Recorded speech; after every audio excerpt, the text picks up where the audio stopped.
Hello students, welcome back to my channel. Students, आज हम class 11th के hydrocarbon chapter के नेक्स्ट टॉपिक की बात करते हैं। नेक्स्ट टॉपिक है हमारे पास यहाँ पर एल्केन। अभी स्टूडेंट हमने एल्केन के बारे में कंप्लीट देख लिया था, एल्केन का नॉमेनक्लेचर किस तरह से किया जाता है। इसके अलावा हमने फंक्शनल ग्रुप भी देखे थे और फिर एल्केन के विरचन की विधियाँ भी देखी थी और साथ ही भौतिक गुण और रासायनिक गुणों के बारे में हमने ये कंप्लीट कर लिया है। और इसमें कुछ नेम वाली रिएक्शन थी, इसे आप ज़रूर से कंप्लीट कर लें। अब हम आगे नेक्स्ट टॉपिक पढ़ते हैं एल्कीन।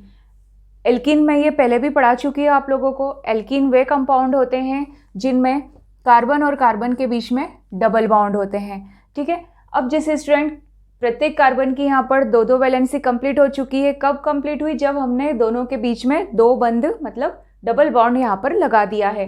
तो अब हम प्रत्येक कार्बन की जो फ्री संयोजकता है वो कितनी बताएंगे? वो हम यहाँ पर 2 बताएंगे इस तरह से।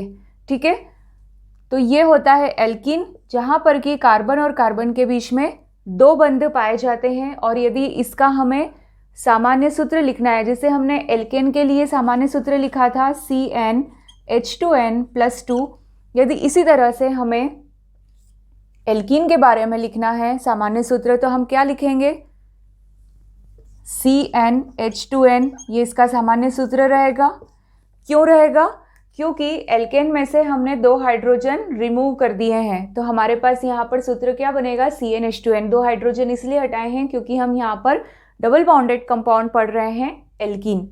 ठीक है, अब जब हमने एल्केन का नॉमेनक्लेचर किया था, IUPAC नॉमेनक्लेचर, तब हमने सफिक्स n लगाया था। सेम इसी तरह से एल्कीन का जब हम नॉमेनक्लेचर करते हैं तब हम इन सफिक्स लगाते हैं। ये हमने पहले भी देख लिया था। ठीक है, एल्केन में हमारा प्रथम सदस्य कौन सा था? मैथेन। द्वितीय कौन सा था? एथेन। इसी तरह से यदि हम एल्कीन की बात करते हैं तो एल्कीन का प्रथम सदस्य कौन सा हो जाएगा? C2H4। इसमें पहला सदस्य CH2 यदि हम देखें इस सूत्र के हिसाब से, तो हमारा प्रथम सदस्य ये बनना चाहिए, लेकिन ये पॉसिबल नहीं है। क्यों? क्योंकि ये अस्थायी रहेगा और हम जानते हैं कार्बन की संयोजकता 4 होती है, यहाँ पर 4 उसकी कंप्लीट संयोजकता नहीं है, इसलिए ये एक अस्थायी मेंबर है। यहाँ पर जो स्थायी मेंबर है, फर्स्ट मेंबर एल्कीन सीरीज का, वो है C2H4। ठीक है, इसका नाम 2 कार्बन है, 2 के लिए हम एथ लिखते हैं, आगे हमें इन जोड़ना है तो ये हो जाएगा एथीन। ठीक है, या फिर एथिलीन भी कहते हैं। इसके अलावा नेक्स्ट हमारे पास यहाँ पर क्या बनेगा? C3H6, ये दूसरा सदस्य हुआ। फिर C4H8, ये तीसरा सदस्य हुआ। 3 के लिए हम लिखते हैं प्रोप, इसमें हमें इन जोड़ना है तो ये हो जाएगा प्रोपीन, ये इसका नाम हो गया IUPAC में। इसके अलावा ये हो जाएगा क्या? ब्यूटीन। ठीक है, अब यदि हम यहाँ पर जैसे हमने एल्केन में एक पेंटेन को देखा था, पेंटेन को हमने अलग अलग तरीके से उसकी संरचना बनाई थी। हमने एक नॉर्मल पेंटेन भी बनाया था, हमने एक शाखित पेंटेन भी बनाया था और एक हमने नियो पेंटेन भी बनाया था। ये आप पुराने वीडियोस में जाकर के देख सकते हैं। ठीक है, सेम उसी टाइप से हम ब्यूटीन की भी अलग अलग स्ट्रक्चर्स बना सकते हैं। कैसे? देखें यहाँ पर ब्यूटीन, जिसमें कि कार्बन कितने हैं? 4 हैं। यदि हम इसे प्रत्येक कार्बन को आपस में जोड़ देते हैं और हम पढ़ कौन सा रहे हैं? इन वाला, मतलब कि कहीं ना कहीं किसी न किसी एक कार्बन के बीच में डबल बॉन्ड होगा। ठीक है, अब ये हमारा बन गया है ब्यूटीन। अब बाकी कार्बन की संयोजकता अभी भी फ्री है, जो फ्री है आप उसे कंप्लीट बैलेंस कर दें। इसकी कार्बन की 3 पूरी है, 1 फ्री है, इसकी 2 कंप्लीट 2 फ्री है और इसकी 3 फ्री है। तो इस तरह से यहाँ से प्रत्येक फ्री संयोजकताओं से एक एक हाइड्रोजन यहाँ आकर के जुड़ जाएगा। ठीक है, एक और यहाँ पर हमारे पास क्या बनेगा? यदि हम 3 कार्बन को इस तरह से जोड़ें श्रृंखला में और एक कार्बन को हम इस तरह से जोड़ देते हैं और किसी एक कार्बन 2 कार्बनों के बीच में हम यहाँ पर डबल बॉन्ड लगा देते हैं, तो ये भी हमारा क्या कहलाएगा? ब्यूटीन कहलाएगा। लेकिन आप इसे नॉर्मल ब्यूटीन ना कह करके कैसा नाम देंगे? ये ब्रांच्ड ब्यूटीन होगा। ठीक है, या फिर इसका नाम हम लिखेंगे तो कैसे लिखेंगे? सबसे पहले तो हम इसकी संयोजकताओं को हाइड्रोजन से संतृप्त करेंगे। तो यहाँ पर हमारे पास 2 2 हाइड्रोजन लगेंगे क्योंकि इस कार्बन की 2 संयोजकता पूर्ण है, 2 अपूर्ण थी, तो 2 हाइड्रोजन लगाएं। इस कार्बन की संयोजकता 2 यहाँ से और 2 यहाँ से कंप्लीट है, मतलब चारों कंप्लीट है। इस कार्बन की संयोजकता यहाँ पर 3 बनाएंगे हम, और इस कार्बन की यहाँ पर 3। यदि इसे हम एक लाइन में हम लिखना चाहें तो किस तरह से लिख सकते हैं? ये हुआ CH2 डबल बॉन्ड C, ठीक है, डबल बॉन्ड C, फिर बॉन्ड, इस बॉन्ड से CH3 ग्रुप जुड़ा हुआ है, और इस कार्बन से ये कार्बन, ये कैसे जुड़ा हुआ है? CH3। तो हमने इस तरह से इसको सिंप्लीफाई करके लिख लिया है, ठीक है। तो इसका नाम हम किस तरह से लिखेंगे? इसको हम लिखेंगे, हम यहाँ से कार्बन काउंट करेंगे क्योंकि डबल बॉन्ड यहाँ से पास में पड़ रहा है, तो ये हो जाएगा 1 2 और ये 3, ठीक है। अब हम इसका नाम लिखना है तो हम कैसे लिखेंगे इसका नाम? 2 मेथिल। 2 मेथिल क्यों लिखा? क्योंकि दूसरे कार्बन पर मेथिल ग्रुप जुड़ा हुआ है, ठीक है। 2 मेथिल और 1 प्रोपीन इसका नाम हो जाएगा। 1 प्रोपीन हम क्यों लिखेंगे यहाँ पर? क्योंकि पहले वाले कार्बन पर 1 प्रोपीन, क्योंकि पहले वाले कार्बन पर डबल बॉन्ड जुड़ा हुआ है और बचे हुए 3 कार्बन तो हमने उसे प्रोप के रूप में लिखा है। आई थिंक आप लोगों को ये क्लियर होगा। तो इस तरह से ये हमने जो ब्यूटीन था उसके हमने 2 संरचनाएं बनाई। एक तो हमने चारों कार्बन को इकट्ठा चेन में लिखा था, और हमने एक और संरचना बनाई जिसमें एक कार्बन को हमने शाखा के रूप में डिनोट किया था, ठीक है। तो इस तरह से कहने का मतलब ये है कि एल्कीन भी समावयता प्रदर्शित करते हैं, जिसमें इनकी समावयता कौन सी होती है? संरचनात्मक समावयता और ज्यामितीय समावयता, ये मुख्यतः प्रदर्शित करते हैं, ठीक है। अभी हमने संरचनात्मक समावयता के बारे में देखा। संरचनात्मक समावयता की आप परिभाषा देख ले कि जिनका अणुसूत्र तो समान होता है लेकिन इनकी संरचनाएं भिन्न भिन्न होती हैं, ठीक है। भिन्न भिन्न संरचना होने के कारण इनके गुण भी अलग अलग होते हैं, ठीक है। जैसे इनके गुण में क्वथनांक, मेल्टिंग पॉइंट, ठीक है, जिसे हम हिमांक कहते हैं, या इनकी विलयता, या फिर द्विध्रुव आघूर्ण, डाइपोल मोमेंट, ये भी इनके भिन्न भिन्न होते हैं, ठीक है। अब हम यहाँ पर नेक्स्ट देखते हैं ज्यामितीय समावयता क्या होती है। स्टूडेंट्स, अभी हमने ब्यूटीन का एग्जाम्पल लेकर के संरचनात्मक समावयता को समझा था। अब हम ज्यामितीय समावयता समझते हैं। ज्यामितीय समावयता में क्या होता है? जैसे हम एक एग्जाम्पल ले रहे हैं, जैसे हमने यहाँ पर लिया है, हम एल्कीन पढ़ रहे हैं, इसलिए हम वो कंपाउंड लेंगे जहाँ पर कार्बन और कार्बन के बीच में डबल बॉन्ड लगा हुआ है। सपोज इन दोनों कार्बन से 2 अलग अलग ग्रुप जुड़े हुए हैं, ठीक है। इस कार्बन से X और Y जुड़ा हुआ है और इस कार्बन से X और Y ग्रुप जुड़ा हुआ है, ठीक है। एक तो ये कंडीशन हो गई है, या फिर एक कंडीशन यहाँ पर कि 2 कार्बन से डबल बॉन्ड, ठीक है, और एक कार्बन से यहाँ पर X ग्रुप जुड़ा हुआ है, एक से Y ग्रुप जुड़ा हुआ है, और इस कार्बन से भी Y और X ग्रुप जुड़े हुए हैं। अब दोनों में यहाँ डिफरेंस क्या है? दोनों में यहाँ थोड़ा सा डिफरेंस ये है कि यहाँ पर एक जैसे जो ग्रुप है वो ऊपर की तरफ है या एक तरफ है, और जो एक जैसे जो ग्रुप थे वो कैसे हैं? एक दूसरे के विपरीत हैं, ठीक है। तो जहाँ पर जो ग्रुप एक जैसे ग्रुप एक तरफ रहते हैं, इस कंडीशन को हम सिस कंडीशन कहते हैं। ये सिस रूप कहलाता है, या फिर इसे हम समपक्ष कहते हैं हिंदी में, और इसे हम कहते हैं ट्रांस रूप, जहाँ पर कि जो समान ग्रुप हैं वो एक दूसरे के कैसे हैं? विपरीत हैं, ठीक है। तो यहाँ पर कार्बन के आइट साइड इनसे जुड़े हुए जो परमाणु हैं या समूह हैं, उनकी कार्बन के आइट साइड त्रिविम में इनकी पोजीशन कैसी है, किस तरह से ये स्पेस में एक दूसरे से जुड़े हुए हैं, तो ये कहलाता है यहाँ पर ज्यामितीय समावयता। इसे हम लिखते हैं ज्यामितीय समावयता। तो यहाँ पर एक ये छोटा सा पॉइंट है सिस और ट्रांस का, जहाँ पर एक समान ग्रुप एक तरफ एक ही तल में रहते हैं वो रूप कहलाता है सिस रूप, और जहाँ पर एक जैसे ग्रुप एक दूसरे के विपरीत रहते हैं तो वो रूप कहलाता है ट्रांस रूप, ठीक है। और सेम इसी तरह से जिस तरह से हमने संरचनात्मक समावयता में पढ़ा था कि इनके यदि इनकी संरचना में कहीं ना कहीं थोड़ा सा डिफरेंस होता है, तो इनके क्वथनांक, हिमांक पॉइंट या फिर विलयता इनकी बदल जाती है, एक दूसरे से भिन्न भिन्न होती है। सेम उसी तरह से इन दोनों रूप की भी यहाँ पर क्वथनांक मतलब boiling point, melting point, dipole moment मतलब द्विध्रुव आघूर्ण, विलयता, ये सब में कहीं ना कहीं चेंजेस एक दूसरे से कहीं ना कहीं थोड़ा सा अलग होते हैं। ठीक है, तो ये होती है ज्यामितीय समवायता। स्टूडेंट्स, एक पॉइंट हम यहाँ पर समझते हैं कि कार्बन और कार्बन के बीच में उपस्थित जो डबल बॉन्ड होता है, ये बंध, एक बंध कौन सा होता है, सिग्मा होता है, और एक बंध कौन सा होता है, पाई होता है।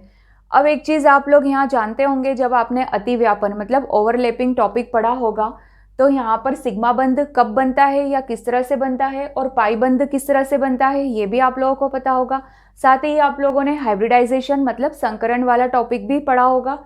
ठीक है, तो यहाँ पर यदि हम एल्कीन की बात करें तो एल्कीन में संकरण कौन सा होता है, sp2 टाइप का। ठीक है, जहाँ पर कि sp2 संकरित, यहाँ पर एल्कीन में एक बंध जो दो संकरित कक्षक होते हैं वो आपस में हेड वाइज मतलब कि हेड वाइज आपने पढ़ा है, और पार्श्ववर्ती अतिव्यापन मतलब कि साइड वाइज ओवरलैपिंग पढ़ा है। जब हेड वाइज ओवरलैपिंग होता है यहाँ पर, तब बनने वाला जो बंध होता है वो बंध किस टाइप का होता है, सिग्मा बंध होता है। और एक दो यहाँ पर असंकरित कक्षक p ऑर्बिटल जो हैं आपस में संकरित होंगे, किस तरह से, साइड वाइज संकरित होंगे। तो यहाँ पर बनने वाला जो बंध होगा वो क्या होगा, पाई बंध बनेगा। जैसा कि आप लोग स्क्रीन पर यहाँ पर देख सकते हैं कि संकरित कक्षक हेड वाइज ओवरलैप होकर के सिग्मा बंध का निर्माण करते हैं, और पार्श्ववर्ती अतिव्यापन के द्वारा यहाँ पर जो कि असंकरित कक्षक है वो कौन से बंध का निर्माण करेंगे, पाई बंध का निर्माण करेंगे। और इसके अलावा हम ये भी जानते हैं कि सिग्मा बंध बहुत ही ज़्यादा प्रबल बंध होता है और पाई बंध बहुत ही दुर्बल बंध होता है। ठीक है, कहने का मतलब ये है कि कार्बन और कार्बन के बीच में प्रेजेंट जो बंध है, जिसमें कि एक सिग्मा बंध है और एक पाई बंध है, जिसमें सिग्मा बंध को तो हमने कैसे बताया है, प्रबल होता है। पाई बंध कैसा होता है, दुर्बल होता है। दुर्बल बंध होने के कारण ये आसानी से ब्रेक हो सकता है किसी भी यौगिक की प्रेजेंस में। ठीक है, या फिर किसी भी अभिकर्मक की प्रेजेंस में ये बंध आसानी से टूट जाता है। कौन सा बंध, पाई बंध। अब ये बंध दुर्बल होने के कारण यहाँ पर क्या होता है, यहाँ के जो इलेक्ट्रॉन होते हैं वो कैसे होते हैं, बहुत ही कमज़ोर तरीके से जुड़े होते हैं। ठीक है, अब देखिए स्टूडेंट, यहाँ पर मैं आपको मोस्ट इम्पॉर्टेंट पॉइंट समझा रही हूँ यहाँ पर, कि जब भी कोई एल्कीन जब भी किसी यौगिक या अभिकर्मक के साथ अभिक्रिया करती है, ठीक है, तो यहाँ पर जो दुर्बल इलेक्ट्रॉन होते हैं, जो कि दुर्बल पाई बंध वाले जो इलेक्ट्रॉन होते हैं, वो इन अभिकर्मक की प्रेजेंस में आसानी से क्या होते हैं, टूट जाते हैं, और ये अभिकर्मक आसानी से इनके साथ बंध बना लेते हैं। इसका मतलब ये है कि ये अभिकर्मक कौन से कहलाएंगे, ये अभिकर्मक होते हैं इलेक्ट्रॉन स्नेही अभिकर्मक। तो यहाँ पर वे अभिकर्मक आसानी से आक्रमण करते हैं या आसानी से एल्कीन से जुड़ जाते हैं, जो कि किस टाइप के अभिकर्मक को कहलाते हैं, इलेक्ट्रॉन स्नेही अभिकर्मक। ये एक मोस्ट इम्पॉर्टेंट पॉइंट है यहाँ पर। अब देखिए, इसके नाम के ही आगे इलेक्ट्रॉन स्नेही लगा हुआ है। स्नेही मतलब कि जिसे कि इस अभिकर्मक को ऐसे यौगिक की आवश्यकता है जिनमें कि इलेक्ट्रॉन की अधिकता है। ठीक है, क्योंकि इसके स्वयं के पास इलेक्ट्रॉन की कमी है।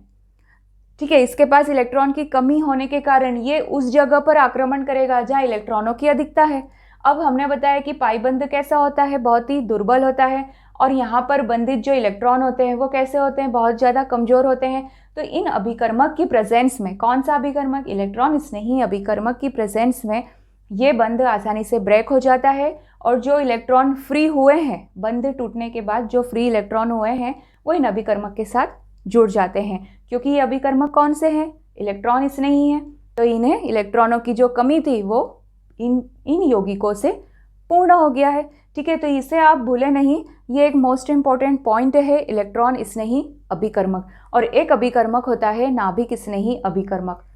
ठीक है, तो यहाँ पर तो हमने समझा है इलेक्ट्रॉन स्नेही अभिकर्मक क्या होता है। ठीक है, तो यहाँ पर हम ये कह सकते हैं कि एल्केन मतलब कि जहाँ पर कार्बन और कार्बन के बीच में एक बंध होता है, तो ये कैसे होते हैं, स्थायी होते हैं, स्टेबल होते हैं कंपैरेटिवली एल्कीन के, क्योंकि यहाँ पर कार्बन और कार्बन के बीच में एक दुर्बल पाई बंध भी पाया जाता है। ठीक है, इसलिए ये पाई बंध आसानी से टूट जाता है। ठीक, तो इसलिए हम इसे कह सकते हैं कि एल्कीन एल्केन की तुलना में कम स्थायी होते हैं, या इसे हम लिख सकते हैं अस्थायी। ठीक है, ये एक छोटा सा डिफरेंस है स्टूडेंट। अब हम यहाँ पर एल्कीन बनाने की विधि देखेंगे, एल्कीन को किस तरह से प्राप्त किया जाता है। तो सबसे पहली मेथड है, यहाँ पर हम एल्काइन का अपचयन करके हम एल्कीन प्राप्त करेंगे। एल्काइन के बारे में भी हम स्टार्टिंग में पढ़ चुके थे, जहाँ पर जिस तरह से हमने बताया था एल्कीन के बीच में कार्बन कार्बन के बीच में डबल बॉन्ड होता है, उसी तरह से एल्काइन में कार्बन और कार्बन के बीच में ट्रिपल बॉन्ड होता है। ठीक है, ये चीज़ आप यहाँ पर याद रखें। तो यहाँ पर जब हम एल्काइन से, एक चीज़ यहाँ पर आपको याद होगा, जब मैंने मेथड ऑफ प्रिपरेशन बताई थी एल्केन की, ठीक है, तब मैंने आपको बताया था कि जो असंतृप्त हाइड्रोकार्बन है उससे एल्केन किस तरह से प्राप्त करते हैं। मैंने एक रिएक्शन वहाँ पर बताई थी आप लोगों को, जहाँ पर एल्काइन से हम पहले एल्कीन बनाते हैं, फिर एल्कीन से हम एल्केन का निर्माण करते हैं। तो सेम उसी टाइप से हम यहाँ पर एल्काइन का अपचयन करवा रहे हैं, मतलब हाइड्रोजन यहाँ पर ऐड करवाएंगे, तो हमें double bonded carbon carbon compound यहाँ पर प्राप्त होंगे और वो होंगे एल्कीन। ठीक है, तो ये होती है यहाँ पर एल्काइन की रिएक्शन जब हम डाई हाइड्रोजन मतलब हाइड्रोजन के साथ करवाते हैं। अब जब भी अपचयन की रिएक्शन करवाई जाती है तो किसी ना किसी कैटलिस्ट की प्रेजेंस में करवाई जाती है। ठीक है, तो यहाँ पर हम कैटलिस्ट ले रहे हैं, पैलेडियम कैटलिस्ट, और साथ में चारकोल युक्त। ठीक है, चारकोल यहाँ पर लिया जा रहा है, चारकोल मतलब कार्बन लिया जा रहा है यहाँ पर। तो हमें यहाँ पर क्या होता है, इनकी प्रेजेंस में ये एल्काइन में प्रेजेंट जो एक पाई बंध है, एक बंध यहाँ से टूट जाता है, और टूट करके जैसे ही ये बंध टूटेगा तो प्रत्येक कार्बन की एक एक संयोजकताएं मुक्त हो जाएंगी। उन मुक्त संयोजकताओं से एक एक हाइड्रोजन जाकर के ऐड हो जाएगा। कैसे, यहाँ पर मैं आपको छोटा सा बता रही हूँ। यहाँ ये R1 तो पहले से ही इस कार्बन के साथ जुड़ा हुआ है, और इस कार्बन से ये एक R जुड़ा हुआ है। R क्या होता है, एल्किल ग्रुप, ये भी पढ़ा था। अब यहाँ पर देखिए, जब ये बंध ब्रेक हुआ तो क्या हुआ, प्रत्येक कार्बन की एक एक संयोजकताएं मुक्त हो गई। अब इन मुक्त संयोजकताओं से एक एक हाइड्रोजन आकर के जुड़ जाएगा और जुड़ करके ये बनाएगा। तो अभी हमने देखा था स्टूडेंट, ज्यामितीय समवायता में हमने सिस रूप और ट्रांस रूप पढ़ा था, जहाँ पर कि एक जैसे जो ग्रुप होते हैं वो यदि एक ही तरफ होते हैं तो वो सिस ग्रुप कहलाता है या सिस रूप कहलाता है, और यदि एक जैसे ग्रुप एक ही अलग अलग दिशाओं में हो, एक दूसरे के विपरीत दिशाओं में हो, तो वो क्या कहलाता है, ट्रांस कहलाता है। तो सेम उसी तरह से यहाँ पर हमें दो कंपाउंड प्राप्त होंगे, सिस एल्कीन प्राप्त होगा और एक हमें प्राप्त होगा ट्रांस एल्कीन। जैसे कि आप इसमें देख सकते हैं, एक चीज़ यहाँ पर आप नोट करें कि ये वाला जो अभिकर्मक होता है, ये अभिकर्मक कहलाता है लिंड लार अभिकर्मक।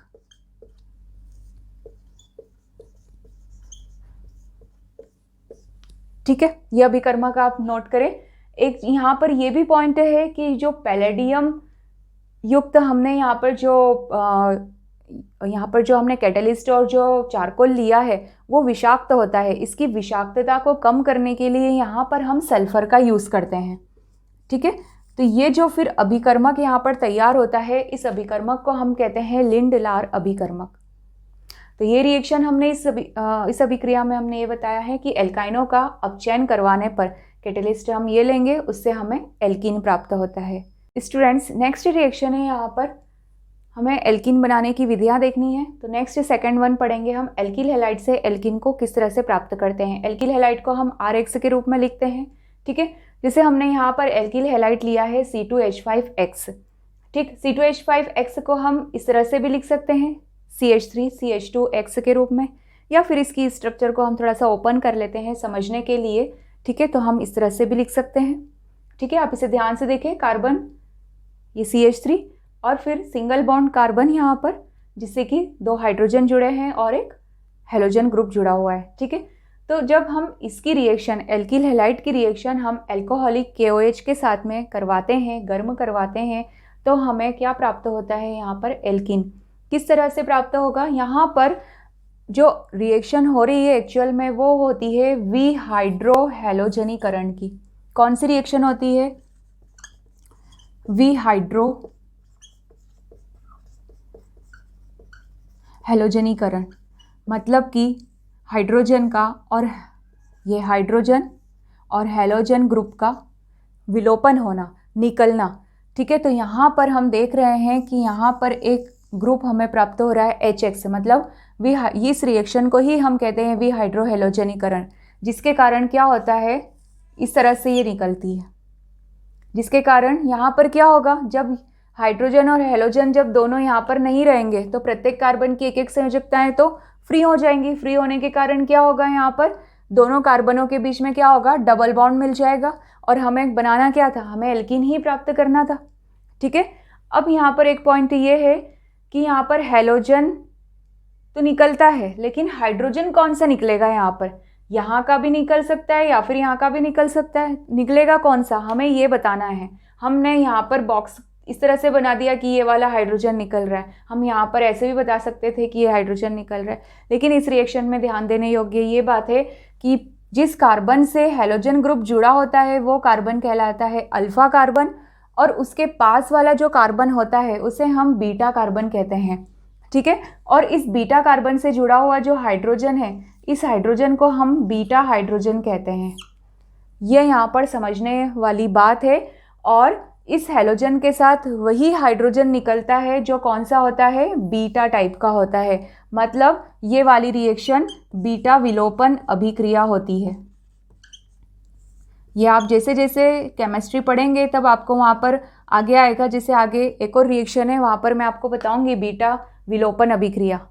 मतलब कि जहाँ से हाइड्रोजन, वो हाइड्रोजन निकल रहा है जो कि कौन से कार्बन से जुड़ा हुआ है, बीटा कार्बन से, और स्वयं कौन सा हाइड्रोजन है, बीटा हाइड्रोजन है। ठीक है, इनका नाम समझने के लिए यहाँ पर इस तरह से रखा है। तो इस तरह से हैलोजन और हाइड्रोजन निकल करके यहाँ पर HX बनाते हैं, और ये रिएक्शन कौन सी हो रही है, विहाइड्रोहैलोजनीकरण की। और हमें मेन कंपाउंड क्या प्राप्त करना था, एल्कीन। ठीक है, एल्कीन डबल बॉन्डेड कंपाउंड। तो ये एल्किल हैलाइड से एल्कीन बनाने की विधि। स्टूडेंट, एल्कीन बनाने की नेक्स्ट मेथड है डाई हैलाइडों से। अब यहाँ पर डाई हैलाइड हम उस टाइप का ले रहे हैं जहाँ पर कि जो पास पास के कार्बन जो एक दूसरे से जुड़े हुए हैं, इन कार्बनों से हैलोजन ग्रुप जुड़ा हुआ है। ठीक है, जो कि एक दूसरे के पास पास में है। तो ये वाला हैलोजन या हैलाइड कहलाता है डाई हैलाइड। इसे हम सन्निग्ध डाई हैलाइड कहते हैं हिंदी में। ठीक है, तो इस तरह से इसकी रिएक्शन जब हम जिंक के साथ करवाते हैं तो क्या होता है, यहाँ पर विलोपन की अभिक्रिया होती है। मतलब कि जो हैलोजन ग्रुप जो है, जैसे इस पहली मैंने यहाँ 2 रिएक्शन लिख रखी है। पहली रिएक्शन में हमने यहाँ पर जो हैलोजन ग्रुप लिया है वो Br मतलब ब्रोमीन लिया है। ये ब्रोमीन दोनों Zn के साथ निकल करके विलोपित हो जाते हैं ZnBr2 के रूप में। ठीक है, और हमें मेन कंपाउंड क्या बनाना है, एल्कीन बनाना है, तो वो हमें यहाँ पर प्राप्त हो जाता है। तो हमने यहाँ पर कंपाउंड लिया है CH2Br। ठीक है, और ये आप देख सकते हैं कि ये कंपाउंड किस टाइप के हैं, सिंगल बॉन्डेड एल्केन है ये कंपाउंड। ठीक है, इनकी रिएक्शन जब हम Zn के साथ करवाते हैं तो हमें ये तो ZnBr2 अलग निकल जाता है और हमें मेन कंपाउंड यहाँ पर प्राप्त होता है एल्कीन। ठीक है, एक और अभिक्रिया है यहाँ पर, जिसे हमने यहाँ पर लिया है CH3CHBr।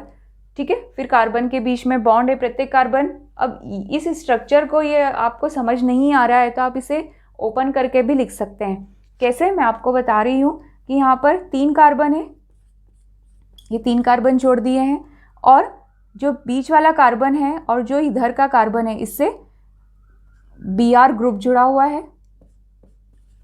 ठीक है, और इस कॉर्नर वाले कार्बन से 2 हाइड्रोजन भी जुड़े हुए हैं, तो हम इस तरह से बना लेंगे। बीच वाले कार्बन से 1 हाइड्रोजन जुड़ा हुआ है, और जो इस तरफ का कार्बन है उससे 3 हाइड्रोजन जुड़े हुए हैं। तो इस तरह से हमने इसको ओपन स्ट्रक्चर के रूप में बना लिया है।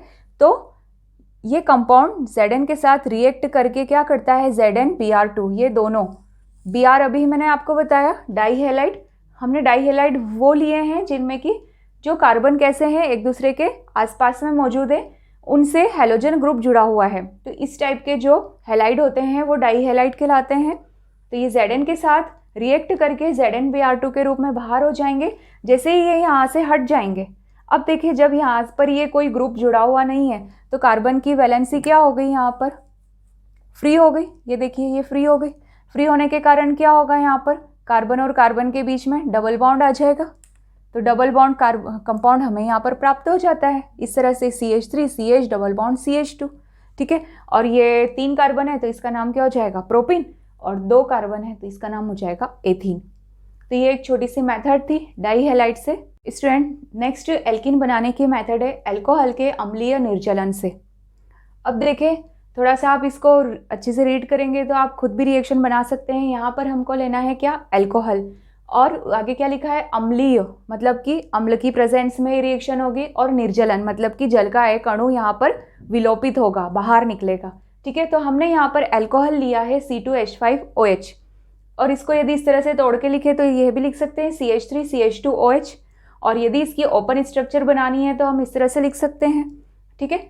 ये कार्बन, इससे सिंगल बॉन्डेड कार्बन, और ये OH ग्रुप, और हमने OH ग्रुप मतलब कि अल्कोहलिक फंक्शनल ग्रुप हमने पढ़ा है जहाँ पर कि ये OH के द्वारा रिप्रेजेंट किया जाता है, ठीक है। इसकी रिएक्शन हम कॉन्सेंट्रेटेड H2SO4, कॉन्सेंट्रेटेड मतलब कि सांद्र, जो कि कैसा है, कॉन्सेंट्रेटेड सांद्र है जिसमें कि जल की मात्रा बहुत ही कम है, और एक वर्ड होता है तनु अम्ल जहाँ पर कि वाटर की मात्रा अत्यधिक है, ठीक है। तो ये 2 टर्म होती है, सांद्र और तनु। तो यहाँ पर हम कॉन्सेंट्रेटेड H2SO4 के प्रेजेंस में इसको गर्म कर रहे हैं। गर्म करने पर यहाँ पर प्रोसेस कौन सी होती है, निर्जलन की प्रोसेस। इसको बोलते हैं हम अम्लीय निर्जलन, मतलब कि यहाँ पर अम्ल की प्रेजेंस में जल का एक अणु बाहर निकलता है। अब जल का एक अणु कौन सा बाहर निकलेगा, ये OH ग्रुप, ठीक है। इसके साथ कौन सा हाइड्रोजन जाएगा, अभी मैंने पिछली रिएक्शन में बताया था कि ये रिएक्शन किस टाइप की होती है, बीटा विलोपन अभिक्रिया होती है, ठीक है। तो यहाँ पर भी बीटा कार्बन से जुड़ा हुआ जो हाइड्रोजन है वो इस OH ग्रुप के साथ जुड़ करके एज अ H2O बाहर निकल जाएगा, ठीक है।